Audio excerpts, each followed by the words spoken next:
नमस्कार। देश की सियासत को दिशा देने वाले उत्तर प्रदेश में इन दिनों ब्राह्मणों की नाराजगी का मुद्दा चर्चा में है। यह मुद्दा तब से चर्चा में आया है जब से विकास दुबे का एनकाउंटर हुआ और विकास दुबे के साथ उसके एक सहयोगी प्रभात मिश्रा, जिसको कुछ खबरों में नाबालिग भी कहा गया है, उसका एनकाउंटर हुआ।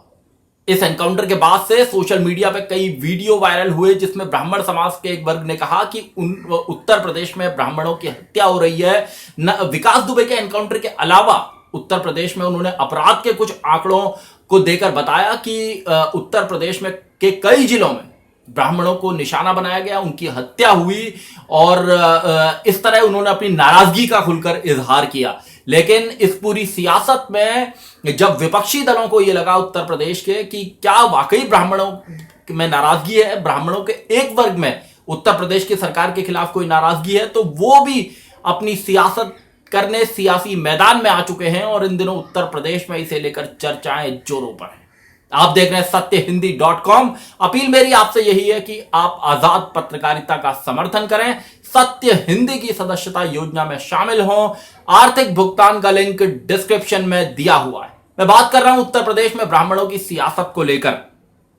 इन दिनों ब्राह्मण समाज का एक वर्ग सोशल मीडिया पर इस तरह के वीडियो, टैग्स, कुछ फेसबुक पेजेस, इन पर ऐसी चीजें शेयर कर रहा है जिसमें कहा गया है कि ब्राह्मण समाज नाराज है, उत्तर प्रदेश में वो सुरक्षित नहीं है और इसको लेकर ब्राह्मणों के एक संगठन ने राष्ट्रपति को ज्ञापन भी भेजा है और सियासी दलों में भी इसको लेकर अपनी सक्रियता जोरों पर है।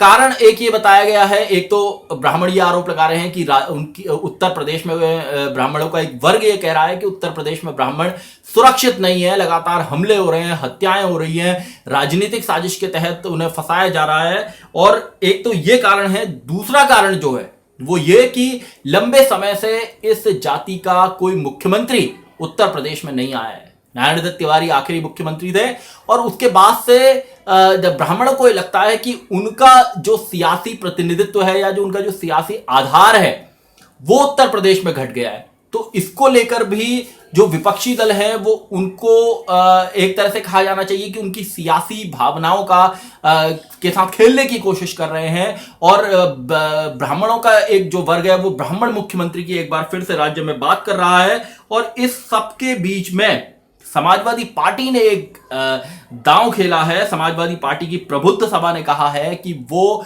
उत्तर प्रदेश के जिलों में ब्राह्मणों के भगवान परशुराम की मूर्तियां लगवाएगी और गरीब ब्राह्मणों की बेटियों की शादी में मदद भी करेगी।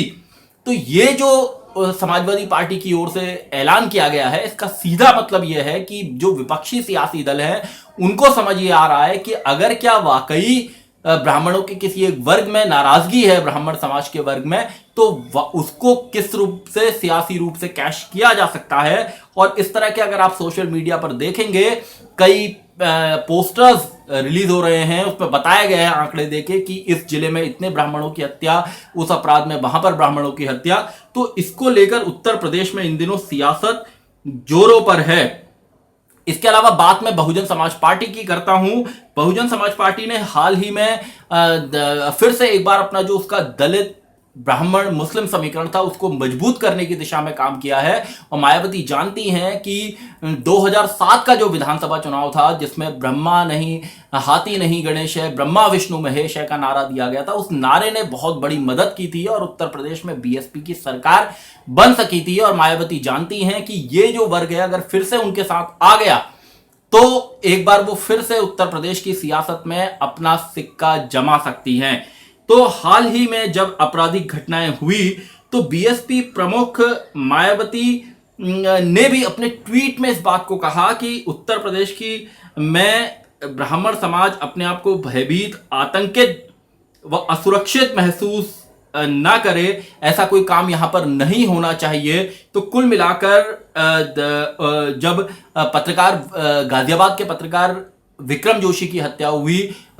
तो और कानपुर में भी एक पत्रकार शुभम मणि त्रिपाठी की हत्या हुई, तो फिर इन सब चीजों को जोड़कर भी ब्राह्मण समाज का एक वर्ग शेयर कर रहा है। और इस पर जो नजर है वो बीएसपी की भी है, समाजवादी पार्टी की भी है और इस पर नजर कांग्रेस की भी है।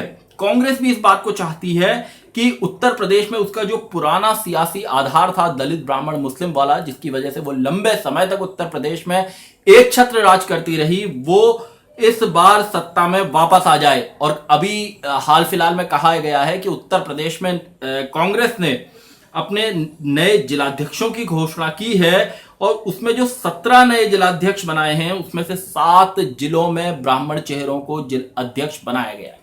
तो ये कांग्रेस की एक सियासत है जिसमें कांग्रेस चाहती है कि ये जो वर्ग है उसका पुराना समर्थक है उससे दूर न जाए।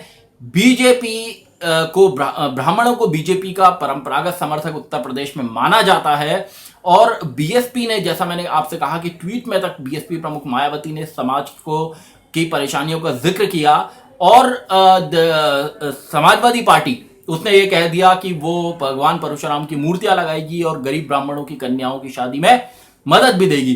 तो उत्तर प्रदेश की सियासत में इन दिनों पूरी तरह ब्राह्मण कार्ड हावी है, लेकिन देखना होगा कि क्या वाकई ब्राह्मणों के एक वर्ग में अगर कोई नाराजगी है तो उत्तर प्रदेश की योगी आदित्यनाथ सरकार इस नाराजगी से कैसे निपटती है और जो तमाम ये विपक्षी दल हैं ये अगर कोई वाकई कोई नाराजगी है ब्राह्मणों के किसी वर्ग में तो उसको सियासी रूप से कैसे कैश करा पाती है। और कुल मिला के कहना यह होगा कि लंबे समय बाद एक बार फिर ब्राह्मण वोटों को लेकर ब्राह्मण समाज की सियासत को लेकर मुद्दा उत्तर प्रदेश में चर्चा में है और देखना होगा आने वाले 1 से 1.5 साल के अंदर जब 2022 में विधानसभा चुनाव होने हैं तब तक कैसे ये तमाम दल अपनी सियासत ब्राह्मणों को लेकर करते हैं और योगी आदित्यनाथ सरकार किस तरीके से अगर कहीं कोई नाराजगी है तो उससे निपट पाती है, ये देखने वाली बात होगी। और सियासत में इस तरह के तमाम जो विपक्षी दल हैं उनकी कोशिश होती है ऐसे किसी मुद्दे को लपकने की, उसको भावनात्मक रूप से कैश करने की